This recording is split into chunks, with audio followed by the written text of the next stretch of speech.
Good morning students. आज हम हिंदी 2 में चैप्टर 3 पढ़ेंगे। इससे पहले हमने फर्स्ट चैप्टर में कविता पढ़ा था और कविता का नाम था प्यार है। और दूसरा चैप्टर में हमने नादान दोस्त के बारे पढ़ा। तो हम पढ़कर समझ चुके हैं। तो आज हम थर्ड चैप्टर पढ़ेंगे और थर्ड चैप्टर का नाम है व्यायाम का महत्व। तो आज हम जानेंगे व्यायाम का क्या महत्व है, क्या लाभ है। तो हमें तो पता ही है कि व्यायाम का क्या अर्थ होता है। व्यायाम का अर्थ क्या है? तो हम जानते हैं कि व्यायाम का अर्थ होता है कसरत। कसरत को ही व्यायाम कहते हैं। और व्यायाम करना इसलिए ज़रूरी है क्योंकि हम प्रतिदिन व्यायाम करेंगे और हमारा प्रतिदिन का रूटीन बनाएंगे व्यायाम करने के लिए, तो हम हमेशा तंदुरुस्त रहेंगे, स्वस्थ रहेंगे। और स्वस्थ रहेंगे तो ही हमें हर चीज़ करने का मन रहेगा, हमें पढ़ाई करने का मन रहेगा, हमें हर चीज़ करने का मन रहेगा। और स्वस्थ शरीर में ही हमें सब कुछ करने का मन रहता है। अगर हम स्वस्थ नहीं रहेंगे तो बीमार पड़ जाएंगे। इसीलिए हमें स्वस्थ रहने के लिए, हमारा शरीर को तंदुरुस्त रहने के लिए, रखने के लिए हमें व्यायाम करना जरूरी होता है। तो चलिए हम प्रस्तुत पाठ व्यायाम का महत्व के जरिए हम पढ़कर जानेंगे कि हमारे लिए क्या क्या उपयोगिता बताया गया है और व्यायाम करना क्यों जरूरी है। तो चलिए हम पाठ की शुरुआत करते हैं और व्यायाम के बारे में जानते हैं। अब हम पाठ की शुरुआत करते हैं। व्यायाम का महत्व। महाकवि कालिदास की एक प्रसिद्ध सूक्ति है जिसमें उन्होंने कहा है अपनी सूक्ति में कि शरीर मध्य खलु धर्म साधनम। शरीर मध्य खलु धर्म साधनम अर्थात धर्म का पहला साधन शरीर है। यदि मनुष्य का शरीर स्वस्थ हो तो वह सभी धर्मों का निर्वाह कर सकता है। स्वस्थ तथा बलवान शरीर का स्वामी ही जीवन में सफलता के शिखर पर पहुंच पाता है। समाज में सदा कहा जाता रहा है कि जिसकी लाठी उसकी भैंस। इसका सामान्य अर्थ है कि ताकतवर की ही विजय होती है। ताकतवर मछली हमेशा निर्मल मछली को खाती रहती है। कहने का भाव यह है कि शक्ति संपन्न का ही अस्तित्व रहता है, शक्तिहीन का तो नाम भी बाकी नहीं बचता। कहने का अर्थ यही है कि हमें इस दुनिया में रहना है, कुछ भी काम करना है तो हमारे शरीर को स्वस्थ रहना, बलवान रहना जरूरी है, क्योंकि स्वस्थ तथा बलवान शरीर का ही स्वामी है। और जीवन में सफलता के शिखर पर वही व्यक्ति पहुंचता है जो शक्तिशाली होता है और बलवान होता है। तो समाज में सदा कहा जाता है कि जिसकी लाठी उसकी भैंस, अर्थात इसका अर्थ यही है कि ताकतवर की ही विजय होती है। यानी कि इस दुनिया में जो ताकतवर है, जो शक्तिशाली है, उसी की ही हमेशा जीत होती है। तो इसीलिए हमेशा हमको शक्तिशाली और बलवान बनने के लिए हमें अपने आप को स्वस्थ रहना चाहिए और स्वस्थ रहने के लिए हमेशा व्यायाम करते रहना चाहिए, जिससे कि हमारा शरीर हमेशा स्वस्थ रहे। क्योंकि शक्तिहीन का तो नाम भी कहीं नहीं बचता है। कभी शक्तिहीन का, जो शक्तिहीन है, इस व्यक्ति का नाम कभी नहीं लिया जाता है। सिर्फ शक्तिशाली लोग का ही नाम हर जगह किया जाता है। अनेक विद्वानों का मानना है कि शक्तिशाली ही पृथ्वी पर राज्य करते हैं। इस प्रकार यह बात पूर्णतः स्पष्ट है कि शारीरिक बल की महिमा बहुत ज़्यादा महिमा है, बहुत बड़ी महिमा है। और शारीरिक बल का प्रमुख साधन है व्यायाम। वे सभी विशिष्ट शारीरिक क्रियाएं जो शरीर को स्वस्थ बनाती है व्यायाम कहलाती है। यानी कि हमारा शरीर को जो स्वस्थ रखने के लिए हम जो भी कार्य करते हैं वही व्यायाम कहलाती है।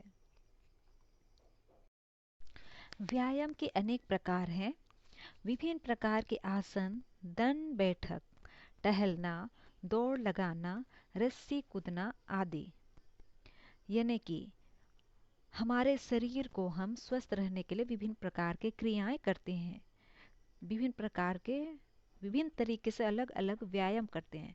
तो हम जो क्रियाएं करते हैं हमारे शरीर को स्वस्थ बनाने के लिए, वही व्यायाम कहलाती है।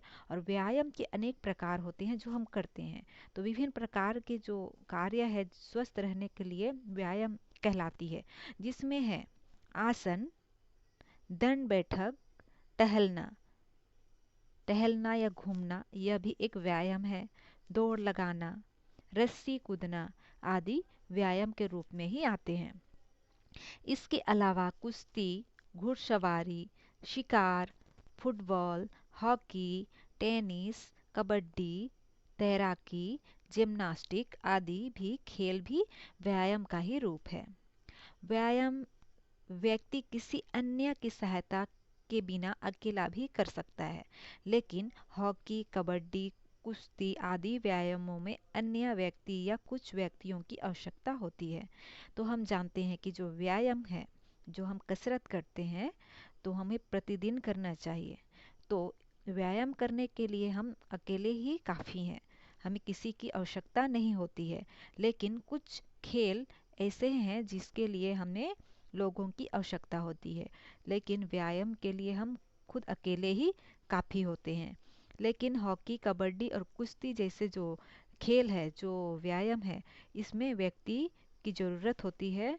इनमें एक से हम खेल नहीं सकते हैं, तो इनके लिए हमें बहुत सारे व्यक्तियों की आवश्यकता होती है।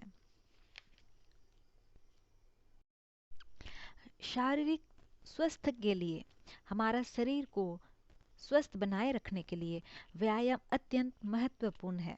व्यायाम करने से व्यक्ति की क्रियाशील बना रहता है, हमेशा क्रियाशील रहता है, तथा उसका शरीर सुडौल और सुगठित बना रहता है।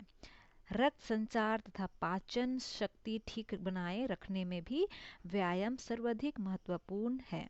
तो हम देखते हैं कि व्यायाम अत्यंत महत्वपूर्ण है हमारे शरीर को हमेशा स्वस्थ बनाए रखने के लिए।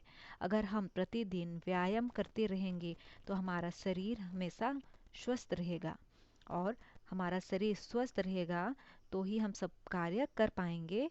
और देखते हैं कि जो हमेशा व्यायाम करते हैं उसका शरीर सुडौल और सुगठित बना रहता है, तथा प्रतिदिन हम अगर व्यायाम करेंगे तो हमारा शरीर का रक्त संचार तथा पाचन शक्ति भी ठीक रहेगी। व्यायाम सर्वाधिक महत्वपूर्ण है हमें, इसलिए हमारे शरीर को स्वस्थ रहने के लिए हमें व्यायाम सबसे महत्वपूर्ण है। व्यायामशील व्यक्ति सभी प्रकार के शारीरिक रोगों से मुक्त रहता है। जो प्रतिदिन व्यायाम करता है, इस प्रकार का व्यक्ति हमेशा स्वस्थ रहता है और शारीरिक रोग से मुक्त रहता है। स्वस्थ शरीर में ही स्वस्थ मस्तिष्क का विकास होता है। कहने का अर्थ यही है कि हमारा शरीर स्वस्थ रहेगा तो स्वस्थ में ही हमारा मस्तिष्क का विकास हो पाएगा, हमें हमारा बुद्धि तेज होगा, हम कुछ भी कर सकते हैं। अतः यह आवश्यक है कि मनुष्य शारीरिक स्वास्थ्य के प्रति सचेत रहे। मनुष्य के उचित विकास के लिए शारीरिक तथा मानसिक दोनों का ही प्रकार का स्वस्थ आवश्यक है। शारीरिक रूप से रोगी व्यक्ति की मानसिकता भी रोगी हो जाती है, और रोगी मानसिकता के सहारे व्यक्ति न अपना विकास कर सकता है और न ही अपने देश का। व्यायामशीलता मनुष्य में सहनशीलता, अनुशासन, एकाग्रचित्तता आदि गुणों का विकास करती है, जिससे व्यक्ति स्वयं उन्नति प्राप्त करता है और दूसरों की उन्नति में भी सहायता बनता है। व्यायाम न करने से मनुष्य को अनेक प्रकार की शारीरिक व्याधियां घेर लेती है। यानी कि व्यायाम नहीं करने से, हमेशा बस बैठे रहने से विभिन्न प्रकार की शारीरिक रोग हमारे शरीर में आ जाते हैं। जैसे पाचन शक्ति बिगड़ जाना, यानी कि हम जो भी खाते हैं वो नहीं पच पाता है, पाचन शक्ति बिगड़ जाता है। मांसपेशियों का लटक जाना, सिर में पीड़ा होने आदि शारीरिक कष्ट व्यायाम ना करने से ही होते हैं। जो मनुष्य नियमित व्यायाम नहीं करता है उसका शरीर पूर्ण रूप से विकसित नहीं हो पाता। वह व्यायाम करने वाले व्यक्ति के समान सुंदर, सुडौल तथा हंसमुख नहीं दिखता है। उसका मन सदा बेचैन, चिंतित तथा अस्थिर रहता है। ऐसा मनुष्य छोटी छोटी बात पर झुझला जाता है। इसलिए स्वामी विवेकानंद ने कहा था, व्यायाम करने और पढ़ने, यदि इन बातों में से तुम्हें किसी एक को ही चुनना हो तो मैं कहूँगा कि व्यायाम को चुन लो। स्वामी विवेकानंद ने कहा था। स्वामी विवेकानंद का यही कहना था कि व्यायाम करने और पढ़ने में से किसी एक को चुनना रहेगा। तो स्वामी विवेकानंद जी कहते हैं कि दोनों में से मैं बस व्यायाम को ही चुन लूँगा, क्योंकि व्यायाम करने से ही हमारा शरीर स्वस्थ होगा और हम जो चाहे कर सकते हैं। तो हम जब स्वस्थ रहेंगे तो ही कर सकते हैं। अगर हम स्वस्थ नहीं रहेंगे तो कैसे, हमें पढ़ने का भी मन नहीं रहेगा, हम कुछ नहीं कर सकते हैं। इसलिए स्वामी विवेकानंद जी का भी यही कहना है कि हमें सबसे पहले व्यायाम करके अपना शरीर को स्वस्थ बनाना है। व्यायाम से होने वाले लाभों तथा व्यायाम ना करने से होने वाली हानियों को देखते हुए यह आवश्यक है कि हम बचपन से ही व्यायाम करने लगे। यानी कि व्यायाम के बारे तो हमें आजकल पता है कि व्यायाम करने से हमें क्या लाभ होती है और नहीं करने से क्या हानियां होती है। तो हम देख रहे हैं, हमें पढ़ चुके दिख रहे हैं कि व्यायाम नहीं करने से बहुत सारे बीमारी हमारे ऊपर आ जाएंगे, बहुत सारे रोग होंगे। और हम जब व्यायाम करेंगे तो बहुत सारे हमारे शरीर के रोग दूर हो सकते हैं, दूर हो जाएंगे और हमारा शरीर हमेशा स्वस्थ बना रहेगा। तो व्यायाम को अपनी दिनचर्या का हिस्सा बनाएं। बच्चों के लिए विभिन्न साधनों का प्रयोग किया गया है, यानी कि बच्चों के लिए विभिन्न व्यायाम के विविध साधनों का विकास किया जाना अत्यंत आवश्यक है। बच्चों, युवाओं तथा वृद्धों की अपनी अपनी शारीरिक क्षमताएं और सीमाएं होती हैं। अतः यह आवश्यक है कि ऐसे व्यायामशालाओं तथा व्यायाम के साधनों का विकास किया जाए जो हर आयु वर्ग के मनुष्यों के अनुकूल हो। छात्रों के लिए स्कूल, कॉलेज आदि में व्यायाम पर विशेष ध्यान देना चाहिए। यानी कि व्यायाम से होने वाले लाभ तथा व्यायाम न करने से होने वाली हानियों को देखते हुए यह आवश्यक है, यह आवश्यक कर दिया है और हमें करना चाहिए कि बचपन से ही व्यायाम करने के लिए हमें एक रूटीन बनाना चाहिए, एक नियम बनाना चाहिए, जिससे हम प्रतिदिन व्यायाम करें और हम क्या क्या करें जिससे कि हमारा लाभ हो और हम स्वस्थ रह सकेंगे। तो व्यायाम को अपने दिनचर्या यानी कि प्रतिदिन का एक हिस्सा बनाए रखना है तथा बच्चों के लिए व्यायाम के विविध साधनों का विकास भी किया गया है, जिससे कि बच्चों, युवाओं तथा वृद्धों अपनी अपनी शारीरिक क्षमता के अनुसार अपने ढंग से व्यायाम कर सके। बच्चों को अलग तरीके से जो उनकी इच्छा है उनके अनुसार व्यायाम करना चाहिए। जो युवा हैं और जो वृद्धा हैं, जो बूढ़े हैं, उन्हें अपने हिसाब से व्यायाम करने की अलग अलग सुविधाएं हैं, अलग अलग सुविधाएं उपलब्ध की गई है। अतः यह आवश्यक है कि ऐसे व्यायामशालाओं तथा व्यायाम के साधनों का भी विकास किया जाए कि हर आयु वर्ग के मनुष्यों के अनुकूल हो, कि उन्हीं के अनुसार हो।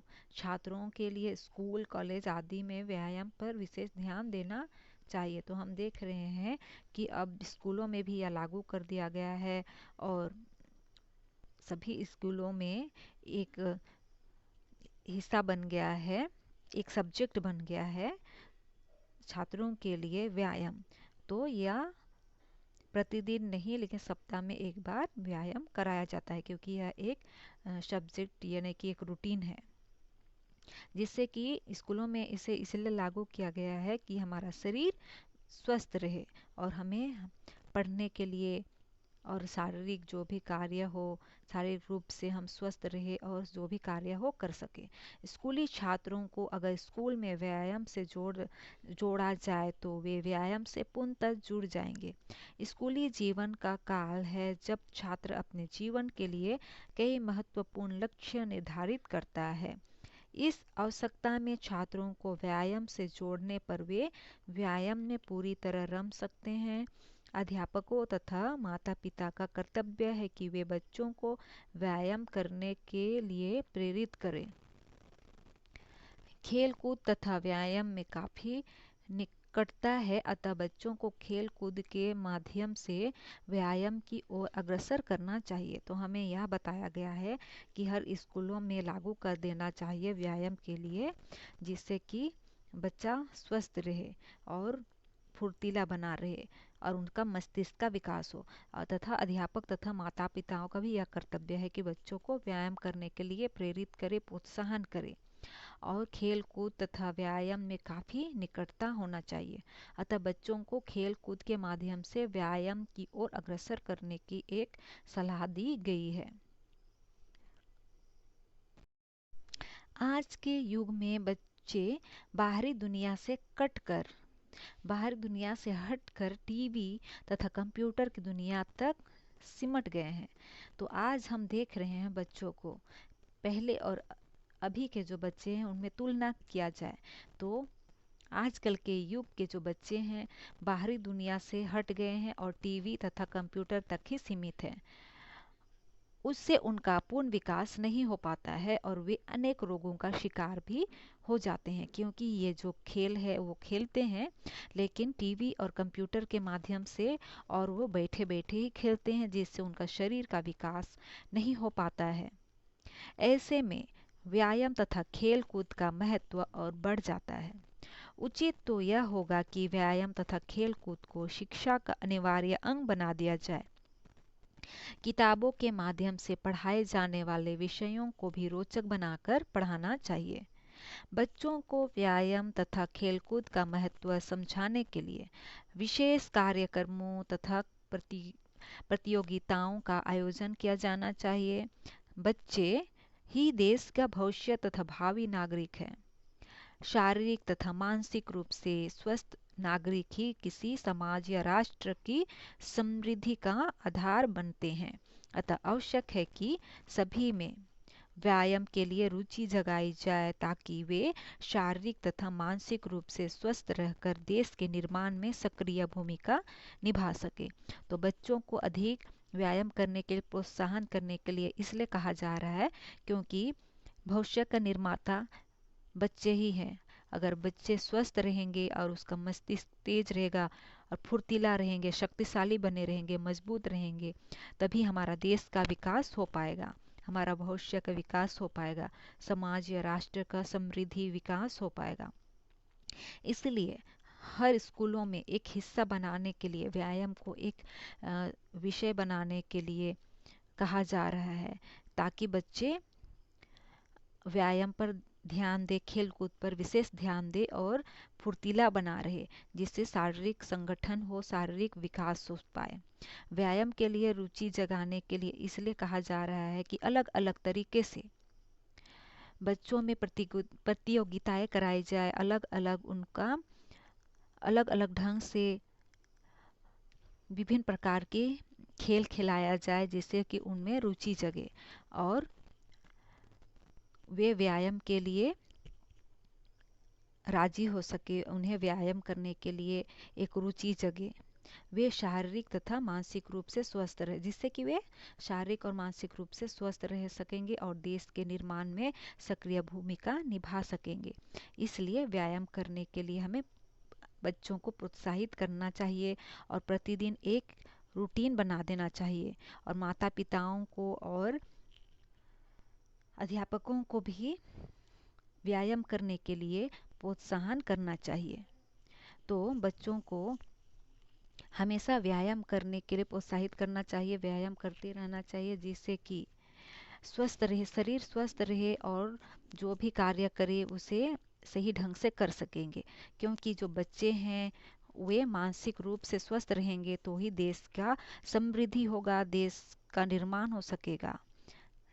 इसीलिए हमेशा हमें व्यायाम करते रहना चाहिए और हमें हमेशा व्यायाम को एक हमारा हिस्सा बनाना चाहिए, प्रतिदिन का एक हिस्सा बनाना चाहिए। और सुबह सबसे पहले उठ के हमने सुबह सबसे पहले व्यायाम ही करना चाहिए, जिससे कि हमारा शरीर दिन भर फुर्तीला बना रहे और हम जो भी कार्य करें वो सही ढंग से हो सके और हम अपने आप को स्वस्थ महसूस कर सकें। इसीलिए हमेशा हमें व्यायाम करते रहना चाहिए। तो इस प्रकार हम व्यायाम का महत्व यह पाठ पढ़कर समझ चुके होंगे। अगली कक्षा में हम और अच्छी तरह से व्यायाम के महत्व के बारे में समझेंगे।